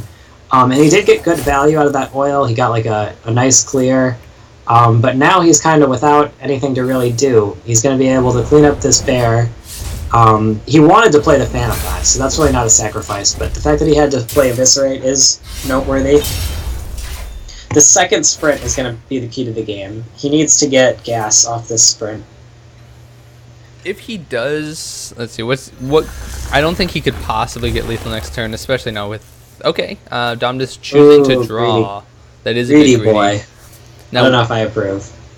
If Hero did have oil and Blade Flurry here, his second oil and his second Blade Flurry, that would be his doom, I believe, with this deadly poison. But we can see he doesn't. No, and you're right. He should not be able to kill him this turn. He has to look to kill him next turn. I know he's spent 1 prep already. He might have even spent 2. He has spent both. So he spent them both. Okay. Yes. So yeah, he has to be looking to hopefully kill next turn. And I wouldn't be surprised to see him just play the Blood Mage so he can cycle a card next turn. that seems wise. Because you don't really have... You use both your Eviscerates. I do remember that. So it's not going to do a heck of a lot. You've got Sap to deal with any taunts that may come out. And you don't just want to do nothing, you know? So you might as well play the Blood Mage. You could probably draw something else that's going to deal damage. You could consider maybe like putting a Deadly Poison down, but you just get so blown out by Harrison Jones, which some druids have started to play. It's kind of become like the meta thing to do. I have seen that. In fact, many viable decks at this point in time do run a Harrison just because the Oil Rogue a bad matchup for them, I suppose, and it just makes it a little bit better. Yeah, I don't even know if it's even because it's a bad matchup, but it's just you see so many weapons now. Hunter is so good. Paladin has been really a mover in the past week. Blingtron. And of course, it's Blingatron, also worth considering. And that's actually perhaps the best draw we could have seen out of Doomdis. And he's not going to play it. Doomdis is a greedy boy. Even if he did play it, it would have been dealt with sap and backstab, but still. Right, but if you play one taunt, it just gets sapped. Lotheb would be a great play here, actually. That would actually be even better. So his greed may have paid off? Greed can be good. The point of greed, let's see what he does. You're not going to want to do something that's bad for you. So, if you're being greedy, you must at least believe it's good. That's Socrates 101, Reaper, you know that. So now, Dom does no parts of combo in his hand, so even if he does smack down this Lotheb, and of course, it's probably not going to be dealt with, you're not going to sap a Lotheb. I'm out of cards. You wouldn't sap a Lotheb. No. You wouldn't download a car. So yeah, both of these saps are very unpleasant, and that was actually like the clutchest Lotheb in the world. Because he drew the Tinker's Oil off of that Blood Mage. If he didn't Lotheb here, I think he just dies. To haha, poison, oil, Blade Fury. I think he has enough mana to do all that. I think Domdis just wins. No, he doesn't. Depends on what he draws next turn. He could just win with Wrath of Nature, I guess. This is so scary because you have to sap. You're not even playing around combo. Actually, I don't know if you sap there because he could use it to restore 5 health, and then you just have no chance. Yeah, it's hard. Okay, Savage Roar would have done it. He would have lost anyway. So I guess that's. Would he have lost to Roar? Because his opponent deals 5 plus 6, or he deals 10 plus 6, right? 16, but then he has the Wrath, which is 19. You can't Wrath their face, Reaper. You silly Billy. Oh, minion! I can't count. We've been over this. I think he actually made a mistake there by doing that, because he didn't play around combo. Savage Roar doesn't matter. Roar would have been unpleasant, but now I don't think he has a way to win, because you allowed your opponent to gain 5 life. And maybe he's a better counterino than me, but... Well, let's see. I don't feel like doing the math, because he's about to do it for us. Right, yeah, I didn't actually count this up, but I don't think this does it. 5 plus 16 is 21. He's going to be very close. 2 off lethal. 2 off. Unpleasant. So if he had not sapped, we agree. Well, it's not over yet. It's not over yet, I suppose. I expect the Cenarius this turn. And actually, Cenarius is a winning play for Hero, because he has still sap, backstab, and then you kill it. But what he really needs to do is Wrath. Oh, it's just such a tough situation to be in, because if he's been counting, he knows that Hero doesn't have any bird cards left. Right, but at the same time, it's just so much safer to Wrath than it is to play Cenarius. And now if you're Hero, you're really in bad shape, and you're in such bad shape that you might just be dead. Pretty sure you're dead. So he was at 2 health, and then his opponent Lotheb? No, he Ancient of Lord. That's how this one went. Yeah, so that was unfortunate. I think Hero really did make a mistake by sapping there. And it's easy to be results oriented and say oh, he lost the game because he sapped, so he shouldn't have sapped. But I think if you just look at what your opponent could have had in that situation, he basically needed double Savage Roar. Because you couldn't have lived through combo. A bit of a board here, but he is using his cards to deal with Cenarius at the same time. Right, and now if Cenarius comes down now, you actually do win, because you can just backstab, kill it, and then kill your opponent. Are we sitting here trash-talking Hero, and he's going to win with literally all 30 cards? Well, he did make a mistake, but he might win with all 30 cards anyway. So yeah, let's look at his cards. He has what's the 5 drop? If he does Keeper of the Grove to face, the Savage Roar hero powers and hits face, I think he dies to the fatigue. He takes 3 fatigue damage, and so he'd be taking 5. No, isn't that 1 off? No, that would only be 8. That'd be 1 off. 1 damage off. Little. No. So yeah, I think provided he is taking 3 fatigue, which I'm fairly certain that's how much he's taking, that does not quite do it. He can use a Zerdrake and draw a card. Maybe he's running Healing Touch in this deck? He might. That'd be quite a blowout. If I was hero and I messed up and then I lost to Healing Touch, I think it would be on tilt, quite frankly. I think I would be like a pinball machine. My lights would be going off. I'd be beeping at you, saying like, please don't tilt me so hard. Oh boy. Drake and Josh. Oh, there's the Force of Nature that we needed 6 turns ago. Yep, not gonna debt. Literally at the bottom of the deck. Well played. So, nice job, Reaper. Made a mistake, but you know, everybody makes mistakes. Everybody has those days, and today is the day of the hero. Right, you know, I think, you know, they say there's an expression in Magic that even pros like make mistakes every game, and I'm not sure. I mean, Hearthstone is a little more linear, so you might not always be the case that you make like a hard and fast mistake like we saw, and that was not an easy mistake. Like, you know, that was an understandable play out of Hero, but it did almost cost him the game. But he was able to pull it out all the same, just showing the power of that Rogue deck. And actually, big ups to Hero, because it's hard to play after you make a mistake and like you're just tilted and you're mad at yourself because you messed up. But he's stuck in there. It would have been really easy to just concede that game when you're looking down at a Drake and you're at 9 life and you're taking fatigue damage. But good on him. He found a way to win, which is really, you know, that's the quality you need to win tournaments. So good on Hero. Snaps to you, brah. Brah. And we had a little bit of a glitch here with the system, so we'll be back in as soon as they start the next game. Players choosing their decks carefully.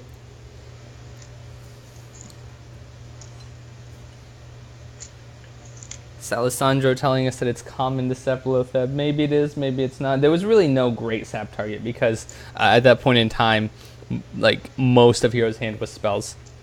It's common to sap Lotheb. I don't know. Like, I mean, there's situations where you can sap Lotheb productively. Where you have but, to. like, right. But, like, that situation was one where you kind of just, or you're very close to just dying. And, like, if you sap the Lotheb, you can't do actual anything next turn. So, I mean, if he was going to sap one of those creatures, I think I'm glad it was the tree, because I think if he sapped the Lotheb, you might have just lost that game. I would have to go back and look at it again, I guess, but I mean, there certainly are situations where it can be good. And now we have Hero playing his Druid into the Warrior, so nice matchup for Hero here. It appears that Dom just knows how to play the Warrior class. It does. He's a very patient man, as you can see by his Golden Warrior portrait, which is one of the cooler portraits, I think. Hero does begin with Wild Growth, the way to win on Druid. Right, that is correct. One of the best ways to win. He does appear to be playing, what do you want to call it, Taunt Druid, as opposed to, strictly Combo Druid, which is probably not as insane against Warrior as Combo Druid is, but I think it's probably still considerably favored Reno. And he wants to play this Druid. Is he going to charge it? No. I do like to call this the Wall of Malfurion. The Wall of Malfurion, the Great Wall. The Great Wall of Malfurion. I really don't know how this fares against Warrior, because I play Warrior a bit. I love the Warrior class, but I don't encounter this deck very often on it, and I don't play Druid at all, pretty much. So. Yeah, I pretty much always play Combo Druid if I play Druid on the ladder, and like I've never played Warrior on the ladder against Ramp Druid that I really remember. Certainly, it's almost always Combo Druid, which you can win. I mean, it's not like it's that lopsided, but I mean, it's a bad matchup. And I would just have to think that this is slightly better for you, so it's probably it's okay, I guess, for the Warrior. But what a nice start, though, by Hero getting to innervate out a Druid and draw two, or a Lore and draw 2 cards. Jimjus's hand is a little awkward. Doesn't really want to play the Sludge Belcher here, but I guess he has to. Yeah, I also, quote-unquote, guess he has to. Like, there's merit to maybe just playing the Death Spite, Because then you can, like, say hit his face and then clear the lore. Because, like, what do you do now? Like, he's going to kill your Belcher, and it's going to be at 2 life. So I guess you can hit it with, like, Fiery War Axe. But, I mean, if you're going to do that, why not just have played Deathspite before? I mean, you save yourself some life, which is definitely relevant. Because you don't know that it's Ramp Druid at this point, either. And you certainly could still have combo on the deck. But you got to cut something for, like, these Taz Jingos and these Ancient of Wars. But we'll see. We'll see if Doom just has a play in here. He could Taskmaster his Slime token to clear. But then and what's again, your you're using so much just to clear this one Ancient of Lore. You are, but really so far you've only committed the Belcher. And how much of a commitment is Taskmaster really? The only thing it's really going to do in your deck against Druid is like set up Executes or set up Growmash. Well, it looks like the decision was made for him. If he's Taskmastering into anything, it is the Druid of the Claw. Yeah, so that's rough. Could just Brawl this turn, maybe? It's not a terrible Brawl turn. You're happy if your Sludge wins, and if not, then I guess you hope the Zombie Trap wins. Right. Yeah, you're not going to get a ton of great Brawl turns against Druid, and unfortunately, I think that's probably the worst winner for the Warrior, but... yeah, I think I agree with you on that one. What can you do? What can you do? He needs to get these weapons out of his hand, though. He's got 3 weapons in his hand that are effectively useless at this point in time. Yeah, and they're not gonna be that good against this Taunt Druid, and this is a situation where I guess being a Taunt Druid must feel pretty nice, because these weapons are doing stone nothing, and they're just clogging up his hand, and he's not gonna be able to... You can't play them all at the same time. You only got 2 hands, Reaper. Yeah, why can't he play 2 axes? He does have 2 hands. That looks awful heavy. He's not a Fury Druid, I guess, or Fury Warrior. What was the 2-handed spec in WoW? I don't remember. Oh, I don't remember either. Berserker? I think it was called Berserker. I never played Warrior. Maybe his other hand is busy holding the shield. That's what it is. Yeah, there you go. But you could use 2 weapons at the same time if you were like a certain spec in WoW, but nobody cares about that. They care about this Sylvanas, which is actually going to be pretty okay. Now what? If you are Hero, what do you do? I think Sylvanas is a problem. Keep smacking around, just play minions and smack them in the face and race them to 0. I don't know. Bust them in the head. So we have 1 vote for Bust them in the head. And I have to say, I don't think you have a better play here. I think Bust them sounds pretty appealing. There's no silence on deck, so you really don't want to trade into it. You want to make him do the trading. Right. And you could play a creature here. So you could play like a Tazdingo if you want to. You could play a Drake and draw a card. As far as Dominus goes, I could see him cruel tasking his Sylvanas next turn, running it into the Druid of the Claw. That sounds really nice. That sounds great, actually. It does sound really nice, doesn't it? And that's the point where you do want to have more minions on deck, because you don't really want your opponent to have the Ancient of War. No, you really don't. And oh, it looks like Hero's gonna force the trade himself, hoping for the RNG gods to be ever in his favor. It looks like they are. They are. They are. Oh my gosh, he gambled so hard, but he got rewarded. Never lucky. Never lucky, baby rage, Bible thump. Wow. Okay, so he took a big gamble there. I really didn't expect him to see him trade into that Sylvanas, but he really was hoping for that exact play where he would get to set up that swipe, get to deal 4 to the face, in addition to cleaning the board. Dom just says, I'm done with this, I'll race you to 0 with my Ragnaros, who does go face, in fact, 3 more turns of that. Yep, that would do it. So Drake first, draws a Keeper, and has the beach. Yeah, already had that, already had the answer, Rito. And Hero looks to be in a pretty commanding position at this point. This is the part where you say, well played, play Fiery Wind Axe, and smack your face. Wait, you have to cruel task it first. Right. He's gonna search for the answer. He's not giving up a hope yet, and obviously you can't in the grand finals. Right. The grand. Oh no. KT. Hey yo, KT. So that's a good card. That is in fact a good card. Back pre-GVG days, I ran a Death Rattle Priest with Kel'Thuzad, and it was so tasty. I guess Death Rattle anything with Kel'Thuzad, but I liked Priest. Yeah. So you're probably... This might just be lethal. Did Hero just math better than us because we didn't math? I was thinking about it, like, you have to make sure he's not dead before you try and be like a fancy boy and kill him with KT. But it does not look like that's actually lethal. It appears that Hero did not actually math and just went for it. Which is actually okay. I think KT would have been better, but this is okay. He's thinking about wrathing and playing the Keeper, I think, just to clear the 5/5. Yeah, that's an option. No space. He's just going full ham. Actually, the most ham play you can make that turn. Put your opponent to 1. And then he gets Alex Straza. No, he didn't get Alex Straza. He got the execute that he needed actually 12 turns ago. Right. So we're going to see the Taskmaster serve its purpose of dealing 1 damage to set up the execute. And he will still die. Well played. And he is going to go down swinging. Takes it like a man. Right. He did not go down in an earlier round, but Sugar, he does go down swinging. And that will set us up for game 3, Hero being up 2 games. Hero is in fact up 2 games. Well played to him.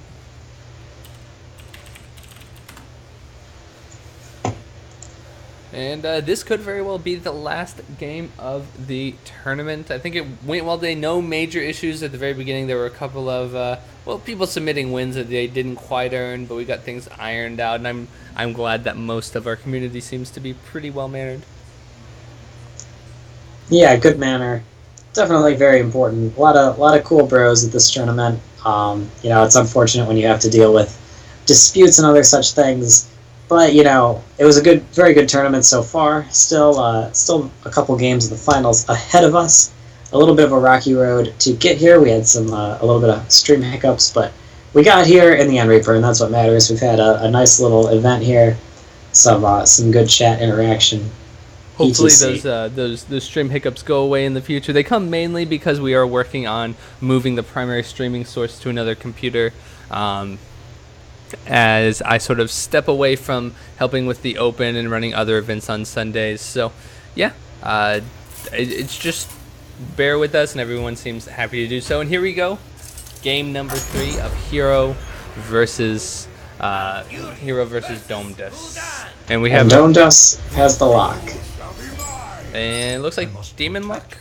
Demon Lock, it does look like. So Demon Lock, one of those interesting decks that I saw the deck list and I thought it was terrible, and then I played it and I realized it wasn't. Well met. Yeah, it's an interesting deck. The deck's actually really evolved a lot since the last time I played it. I was playing it before it played Giants, and now we have kind of seen an Omen-esque thing where Demon Lock has merged with Handlock, and we're kind of seeing more decks choose to play like Giants and sometimes Void Callers and things like that. And I think this is better. I was a big fan of the Demon Lock deck when it first came out. I played it on the ladder a lot. My results were not the best. So other people have played it with good success, notably Strifeco. Played it to nice success on the ladder. This looks to be, it's tough to say, but looks to be more on the Handlocky side of things. May not be playing Void Callers, but we will see. Yeah, some people do. Some people just really don't like the card. I think Void Caller it's almost like a combo card. It's not very good by itself, but... Right. That was one thing I learned, is you're usually not really wanting to play it unless, you're playing it to basically cheat out like Morganis or something huge. But this reminds me again of my early Hearthstone days. I did have a great mentor teaching me how to play the game, and one of my questions was, why doesn't Warlock use any Warlock cards? And so it's nice to see Warlock cards actually, besides Soulfire, actually get used. Right. Hey, there's always a Flame Imp, Flame Imp, Void, the little Void guy, the 1/3 taunt. Yeah, Voidwalker. Voidwalker, there we go. And sometimes you have... Power Overwhelming. Yes. That's true. And of course Doomguard, your boy. Oh my goodness, Doomguard. But still, the ratio was pretty insane, neutral to class. That is so. You are correct about that. But anyway, back to the game. We do see an innovated out Azure Drake. Probably, like you said, a little bit better than innovating out something like the Sludge Belcher in the early game. Just going to give you a little bit more utility than just that defensive card that you don't need quite yet. True. I do like the Innervate Drake. It fits the curve really well. And are we just going to see Innervate Sylvanas? Yeah, looks like it. Just going to develop his board, ignore the Twilight Drake for now. I don't think there's not even any taunt in Domus's hand, which of course Hero can't know, but... Right. He does have Sun Fury, which is like a thing you can do. Oh, he does have Sun Fury, there it is. Probably not what you most want to do this turn. Tapping seems nice. You don't really have anything to do, so you might as well tap. And I think the odds are incredibly high he's just going to clear the Azure Drake here. Prove who the big Drake on campus is. And I think he has to play a card. He's got 10 cards in his hand. Okay, so I guess tapping may not have been the best. But may as I well don't dislike the tap, actually. Because, like, I mean, you didn't have anything to play. You got to tap sometimes or you're not going to get anywhere. And this taunt is not wasted. Like, it's not incredible. Your opponent was probably going to do that anyway, maybe. So, yeah, it's fine. And the fact that you have the taunt to back it up is really good because it makes it so Domus can't just run his Sun Fury into the Sylvanas, which, if he could have done that, would have been a pretty big turnaround here. So Lotheb is an option now. Healbot is a less attractive option, seeing as how he just drew Molten Giant. Lotheb really isn't the best card. If he's putting his opponent on not having combo, okay, this is good. Pretty good, anyway. You dealt with Sylvanas. Too bad you didn't have Immortal Coil, you're saying to yourself, but... He may not be running it. It's a card I do see getting cut more and more often. That's true. But it's a little unfortunate that you have to leave the bear at 1 health, but, you know, you did deal with the Sylvanas, which could be a major problem for a handlock. Doesn't always have a good way to deal with it. And that Belcher looks good. I think Hero is... Yeah, he's trying not to allow Domus to get into easy Molten territory. Right. This is always a difficult situation. You did see him skip his attack phase there. Usually, like, 15 is kind of like the easy benchmark for where you want to put the handlock. But, I mean, that can vary based on a lot of things. We did see him choose to skip the attack there, which is debatable, but certainly a valid choice. So this Wrath should be, well, I don't know. Hard to not play Dr. Boom here, that's for sure. Opts to go for the card draw, and his hand is looking a bit sparse compared to Domus. Wrath not going to be doing too terribly much. True. And I can understand why he would want to make this play here. You might want to save Dr. Boom for Burst a little bit later on. You do need, I'm sure like you would have liked to have seen additional options. I wouldn't have actually hated to see a Zombie Chow come in here, especially since you're actively trying to be conservative with your opponent's life total. It would give you a nice little way to kill the slime, maybe deal with some other stuff as it's necessary. But now Dome just has a tough turn ahead of him. A lot of various decisions to be made. Ooh, my. So, is he actually not going to play a giant? Well, the Lotheb isn't terrible, and he dies to combo. So we might be a bit concerned that Hero is running combo, or has combo. I'm wondering if he is running combo, though, since he is playing the ramp-style druid. A lot of people will, from what I understand, run like one copy of it. Mm-hmm. Just because, why not? Like, in the game where you get that 14 extra damage or more. Right.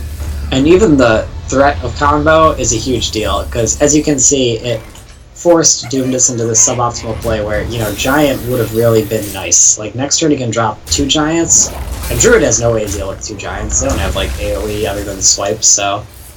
let's see if that's going to work out for him, because it's a little bit rough that he wasn't able to Giant last turn, and that Lothar just got cleaned up so handedly, and now he's staring down. Oh, he can run... Oh, he can't drop both Giants and Taunt because of the... Right. That sucks. Does he have 10 cards in his hand right now? 1, 2, 3, 4, 5, 6, 7, 8, 9, 10. Yes, he is. Okay. He doesn't really have a better option. I guess he could drop the owl and silence one of the boom bots and then taunt that, just to have another body. Yeah, he could. He's gonna tap. which is a little surprising. It is a bit surprising. Especially, he could have enabled the Molten there, but now this is just gonna snap BGH. Is he dead? He looks dead, Jim. He does, in fact, look dead. I'm not a doctor, but that's one dead doomed us. On the board, we do have a doctor, and the doctor did ensure the demise in this case. So it goes 3-0 in the favor of Hero. Well, that rhymed. I'm a poet, and I did not even know it. But yeah, great games coming out from here. Let me scroll our bracket over so we can see our grand champion today. Great games from Dumdus as well. Very impressed with the play all around coming from our players. And happy to see them coming out. I'm glad that we have so many people returning, so many new people still coming. This is a spring break weekend, so these last couple of weeks have been a bit iffy because we have a lot of people out on vacation, etc. But yeah, still going strong, and glad that you've stuck up with us this long. We're going to be moving next week into our second season. Like I said, we'll be moving over to Battlefy, and we will have a set-in-stone set of rules that will be in effect every single week, so you don't have to deal with our changes anymore with our whimsy. Any closing words, Faust? Any favorite moments from the tournament? We had a great finals there. Very nice semifinals also.